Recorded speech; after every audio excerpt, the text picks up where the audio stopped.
Delphine Roy, Alanna Lucas, and Brenna Ash with us this week. Ladies, thanks so much for taking the time to join us. Thank you. Sure. Thanks. My pleasure. So it seems like we're going to have full house weeks from now until forever because we have so many releases right now. Hilda McQueen also has a release this week. She wasn't able to join us. We'll catch up with her on another week, but I'll make sure we talk about her book before we get done today. But I thought we'd kind of mix it up and go in reverse order this time. So we're going to start with Alanna's book. And this is book 3 in the Three Graces series. And it's Blame It on Lord Rain. I love the titles for these. Thank you. Alanna, can you tell us about it? Yeah, so okay, the title, the inspiration for the title was the Milli Vanilli song. I know it's a scandal aside, but I love the song title, Blame It on the Rain. And when I first started this series, Lord Rain has been right in the beginning. He's kind of been that character off to the side and kind of tormenting the heroine Evelina throughout the whole series. And I'm like, okay, he needs a really good title for this. So it's Blame It on Lord Rain. And she does a lot. He creates quite the scandal and everything. And so it's kind of their journey. So if you've read the first 2 books, you've kind of seen that he accuses her of certain things. And in the 3rd book, he's quite the rake and scoundrel and everything. But he's got a lot of redeeming qualities, and you learn a little bit more about him and her and their journey. And then there's a surprise at the end, which actually leads into a prequel that I'm writing for Dragonblade. And it's going to be in the anthology for Lords of Midwinter. So you're actually going to learn about the parents' love story, since the series opens with some letters. If you haven't read the whole series, I'm not going to tell you what's in the letters, but some would say it's kind of like it shocked the 3 sisters. And so, throughout the whole series, they really wanted to love like their parents. And in the 3rd book, Evelina really expresses that. She loves poetry. She has a moment. She looks most like her mother. And so I kind of wanted, with the ending of this series, you kind of learn a little bit more about the parents, but then I also wanted to kind of tie in and really kind of share their love story also. So yeah, and I'll just say Lord Rain, he really sucks at poetry. And that was the best part, right? It was really a lot of fun because he tries so hard. Oh, bless him. Oh, that's so cute. He really isn't good at it. But that was the fun part for me, because then I didn't really have to try as hard to make it so beautiful and all of that. It was just his effort. So that was a lot of fun for me. Like, Googling what rhymes with this word. Yeah. Well, there's nothing wrong with a good earnest hero. So yes, yeah. Awesome. And so you're working on the prequel now? Yeah. I've actually have about 10,000 words in. And it's really trying to, because I know the parents, I know what they like, I know how they raised their daughters, but it's like, how did they come together? And there were certain very specific things, because they have already passed away by the point of Three Graces series starts. So I didn't want to dwell on that in their love story. But the characteristics that you see in each of the girls, I wanted them, for you to really see that in the parents. And the Rain family is really crucial to the prequel too. So, there's going to be some cameos from some people. One of the aunts, she's out throughout the whole series, Aunt Imogene. And you kind of learn a little bit more about her in the prequel as well. Oh, well, that sounds like big fun. So we can't wait for the anthology stuff. And we have several anthologies coming out this year, and also some box sets. So keep your eye on the Dragonblade page, and we'll make sure to post when we got live pre-order links for those. Awesome. Well, the next book that came out this week is Hildy's book, and it's a Rogue 10 Snare. And it's book 4 in the Rogues of the Lowlands. So I will make sure I pop the link to that in the comments, because I've been fascinated by the idea of lowlands instead of highlands, because you don't really think about that often. And that whole series is set in the lowlands. So I'll make sure I pop the link to that with everybody else's in the comments, so you can grab it if you haven't gotten it already. And then the next book that comes out this week is Delphine's book, and it's Obsession at the Opera. Yes, absolutely. And so it's book 2 in the Bleu Blanc Rogue trilogy. And so it follows, so in the first book, the heroine was Antonia St. Ives. And so the second book follows her older brother, Jerome. And the setting actually moves to Paris. So the whole book takes place, in Paris. And so Jerome is kind of like, he's the eldest of the family. So he, took care of everyone while they were in exile. He's very serious, very straight-laced. I just love straight-laced heroes. So I had a lot of fun writing him. And so he's an architect. He trained as an architect in London, and now he's in Paris, and he's trying to set up his own business. And before leaving London, he never told anyone this, of course, because it's not the sort of stuff that he usually does, but he had a one-night stand with a beautiful opera singer named Stella.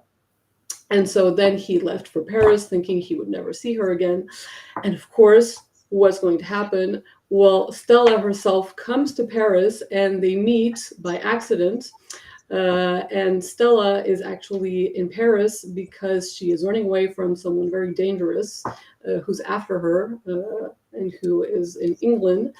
And so he's going to get wrapped up in this whole story.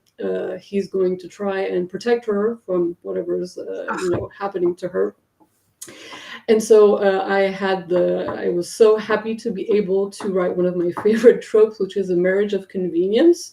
Oh, I love those.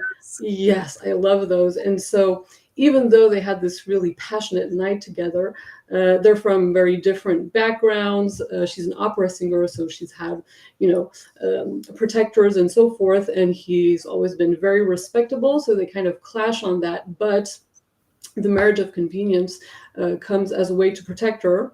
And so we'll see what happens when they actually get married and have to live together. I love marriage of convenience. Those are so much fun. Yes, they are. They are a lot of fun. Yes. There's more suspense in this series, isn't there? Yeah. So actually, in the first book, we have little hints of, some nefarious goings on in the Parisian underworld, and it really picks up in this one. And so it's going to transition to the third book, which is actually completely, immersed in the underworld and all, the crime going on in early 19th century Paris. So this kind of, the transition book from a lighter, kind of more formal tone to a kind of more gritty, criminal setting. And we get to go to Paris. Yes, absolutely. And I really had fun having as many details as I could about Paris in the early 19th century and like the streets and what people did for entertainment. So that part was like super fun to write. Oh, I bet. I love it when I get to go visiting with somebody, and when I can trust that they've done enough research that I can believe what they're telling me. You just like totally willing suspension of disbelief and jump on the ride and go. It's like those are so much fun. So good. Awesome. Well, the last book, which is actually the first book that released this week, is Brenna's book, and it's Sweet Rogue of Mine, which is also a fantastic title. Because I sing the song in my head almost every time I go to set up an ad or something for it. Can you tell us about this? Yeah, so Sweet Rogue of Mine is the first book in my Rogues of Redemption series, which, like Alanna, I also love the 80s. So all of the books are based off of pretty much hairband songs from the 80s. So Sweet Rogue of Mine is the first one. The series revolves around 5 friends that return home from the war to find all kinds of trouble, from ruined businesses. They have a betrothal that one of them had no idea happened, lost estates, a surprise will clause. So they're, they come home, they're finding things all out of whack. So that's kind of what the books in the series revolve around. But the first book is kind of a folktale retelling that's kind of mashed Beauty and the Beast. Because I love the Beauty and the Beast trope. Yeah.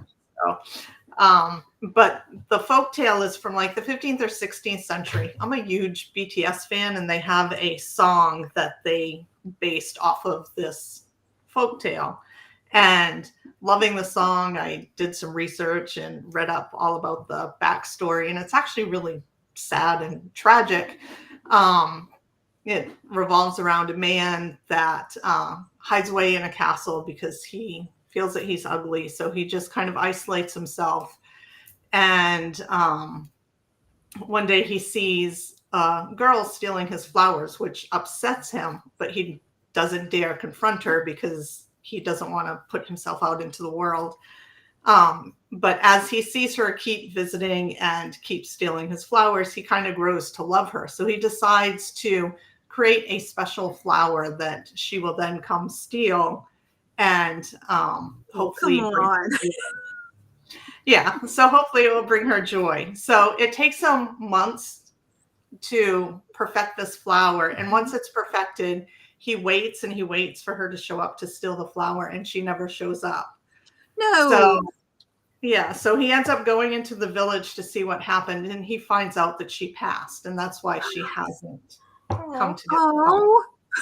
Well, it's tragic and heartbreaking. So I didn't want that piece, right? I wanted version. I wanted all happy ever after. Make it better. Fix it. Yeah. So I gave Nicholas and Gwen their story kind of revolving around this, folktale. And Nicholas comes back from the war. He's horribly scarred from a childhood accident where he was burned with boiled water, and it disfigured his face. So he always wears a mask out in public. But he's surrounded by a loving family. He has 6 siblings. And they all love him. He has 4 best friends.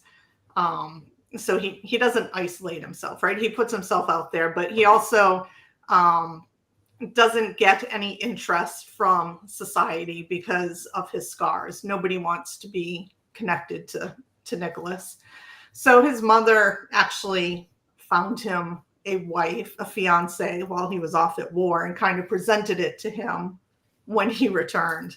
He wants nothing to do with her, and she reacts to him the same way everybody else does, and just kind of, shrieks in disgust and doesn't want anything to do with him. But one day he sees, a beautiful girl come in and sneak into his gardens and steal some flowers. And he's kind of intrigued. He doesn't confront her right away, but he's intrigued and wants to see, what's happening. And she does it a few more times, and he ends up following her home to see why she's doing it. And he finds out that, she's raising 3 brothers.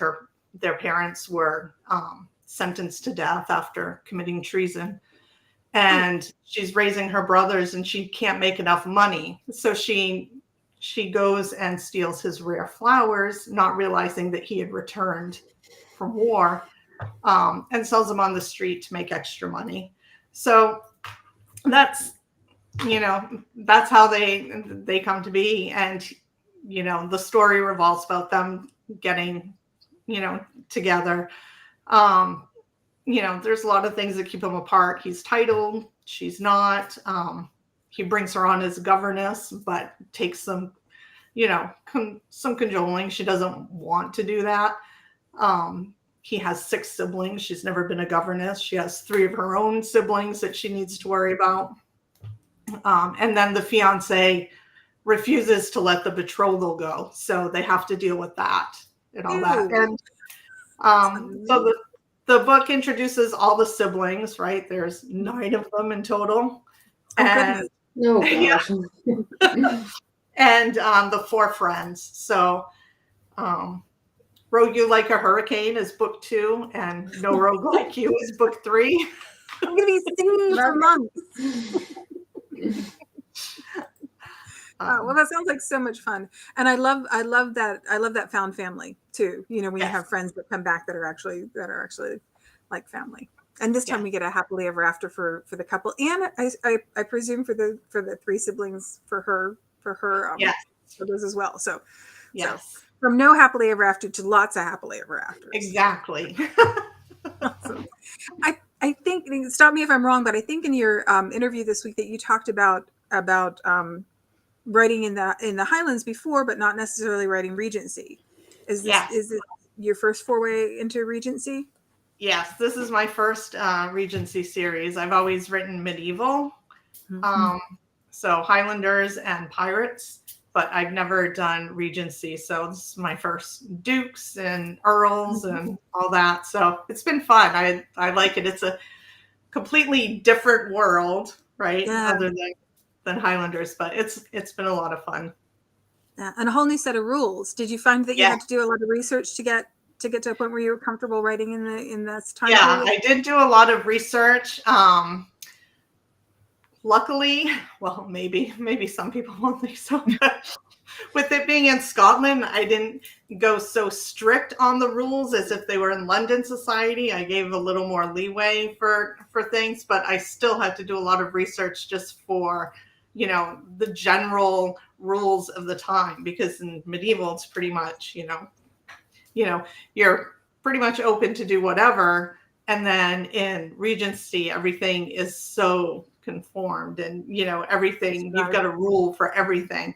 But there's a lot of stuff that makes it better too, because in Regency they have a lot more things and furniture and dishes and just things that you can use, versus in medieval times, when you're doing it, it's just not as easy to do. So it was fun. Oh, cool. Well, hopefully we'll get lots more Regency from you. So I hope so. Awesome. So we touched on a couple of favorite tropes and favorite things like Beauty and the Beast and Found Family and those kind of things. I thought maybe we could take a few minutes and talk about favorite books. Either things that were favorites for you when you were younger, the things that made you first fall in love with reading, or the things that made you first fall in love with romance. Because I think that authors as readers is a really important thing, and something that I think is pretty universal, that we come to writing through being readers first.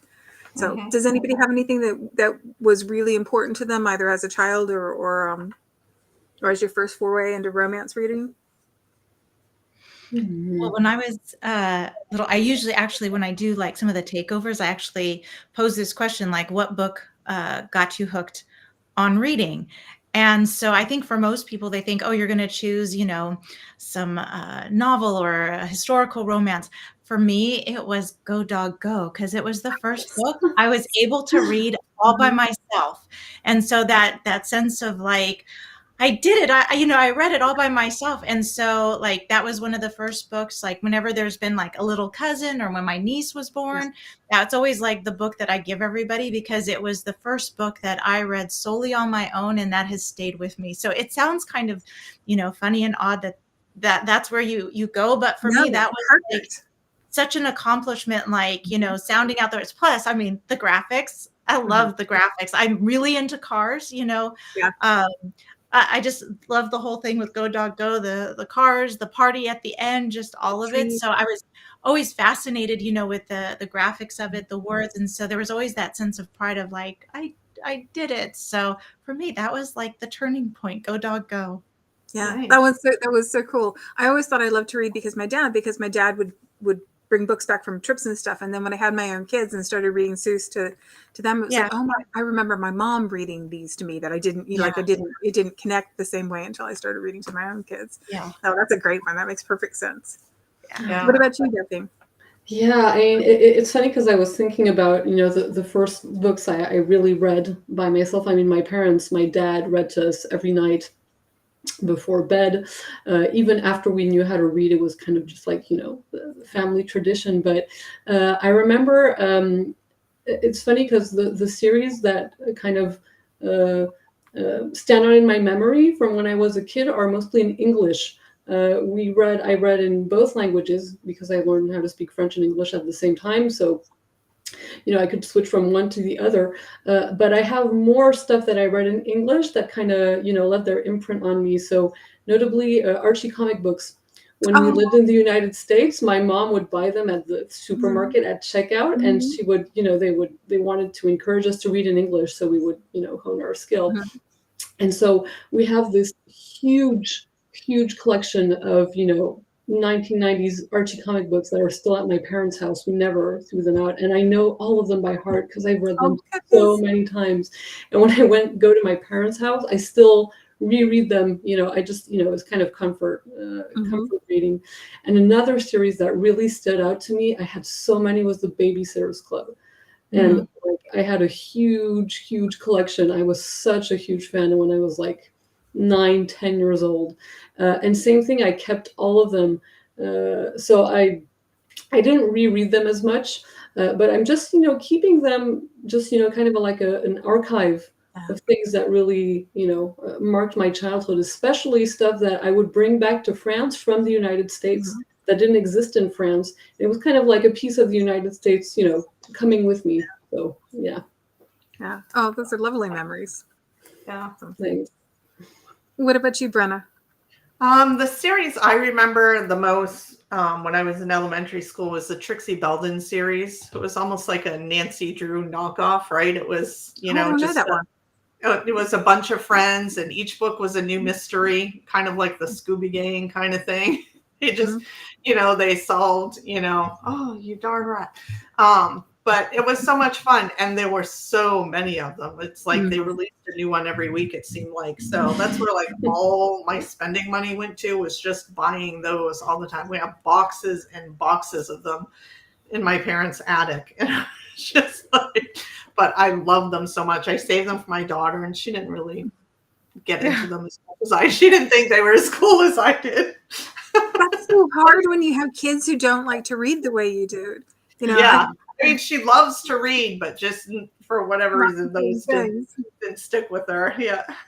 I had to wait till my third till I got a reader who would sit next to me and read. My first son didn't really like to read very much. Where the Red Fern Grows, which was kind of like watching a train wreck. Yeah. Like watching, I know where this is going to end, and it isn't going to be good. Like this little falling in love bit he's having with reading is not going to. This is not going to be good. And my middle one was not fluent enough. His comprehension was great, but his reading fluency was never there. So I could read to him, and that was always so much fun reading to him. But he didn't read by himself. But then when you have a kid that likes to read, that's pretty spectacular. Yeah, we're really lucky. Our kid, so 4 years old, and he loves books. We have books all over the place because my husband's a librarian, so he also loves books. Our house is filled with books. Needs to be written. Author and librarian. Yes. Yeah, and so we're really lucky. So far, he loves to read. He loves, he asks us to read all the time. Can get a little tiring, but we always do it. So it's so important. And he's already starting to learn how to read by himself. So, we're really proud and really happy. That's great. And I know, Alanna, your kiddos are much older. Yeah, my daughter, she's going to be 24 this year. My son is going to be 20. Both are in the Air Force. My daughter was deployed twice last year. So she actually just moved out not too far. She's at an Air National Guard base locally. So that's nice to have her, close. There's always that, okay, we're going to send you off. And then my son is finishing up his second year at the Air Force Academy. So got lots of excitement. He's actually home this week for spring break. So it's like really nice to have them both around at the same time. It just goes so fast. It's like, wow, in the blink of an eye, you've got, kids in their 20s. Yeah. Everybody says it goes fast, and you hear it when you're a young mother, and then it's just like you don't pay as much attention to it, and then it really goes fast. It does. Totally. Yeah, my little niece, she's not quite 2, and I tell my sister-in-law all the time, like, cherish these moments. I know you're tired all the time, and you're like, I just want sleep. I'm like, the sleep never, you never get enough sleep. Because at every phase, there's something else that you're worrying about, and then just when you think, okay, I've got this, and then they're, deployed, and then it's like you have a new set of worries. But I'm like, just cherish these moments because, when she wants to be held, when she wants to be cuddled, I'm like, before you know it, they're going to be so much bigger. And even when they want to hug, it's not the same as when they're little and they're just asleep on you. It's best. Like, and they don't smell good. Yeah, that's true. Yeah. Those teenage dog hangs for a long time. Oh my gosh. So since we talked about the books that help us fall in love with reading, do you remember the time when you transitioned to romance, when you started finding the romance books that really caught you and held your attention? Yeah. Oh, Yeah. yeah, definitely. Yeah, I mean, I always loved romance subplots in books. I would always go searching. I read a lot of different genres, but I would always go searching for the little romance subplot that made me like really happy. And it's funny because romance as a genre, I didn't actually really know about it until I watched Bridgerton on Netflix. Oh, Yeah, I didn't even know historical romance. I knew no romance existed, but I had never read it or anything. And so I watched Bridgerton, and I kind of came onto the existence of historical romance. And so I tried. And the first romance I read was actually Lisa Kleypas, Devil in Winter. And Mhm. so I just absolutely fell in love, like immediately, with the genre. It was just, So you're a new convert. yeah, I am actually. Love at first sight. I mean, but I wrote fan fiction for a long time when I was like in my teens and my 20s, and it was, romance oriented. Mhm. But really historical romance as a genre, yeah, that came much, much later. And again, just love at first sight, basically. Awesome. What about you, Brenna? What was your first? So mine was in the early 90s.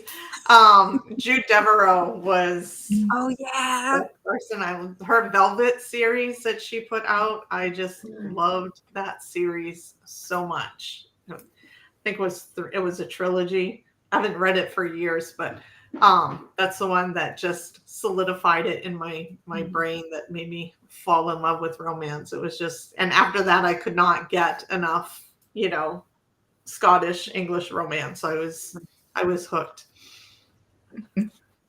What about you, Alanna? So this is like true confession time. So I love I've that. always I've always had very eclectic taste in what I've read. I've always loved the classics. I remember when I was little, my going to the bookstore, I'd Sir Walter Scott and pick something off, or Plato's, something even further back. I loved classical mythology and all that. But in terms of romance, and I don't think my mom really knows this, but my aunt, one year for Christmas, so this was like in the 80s, and I don't know if any of you guys are like old enough, but you could get like a subscription, and my aunt gifted me a subscription to Harlequin.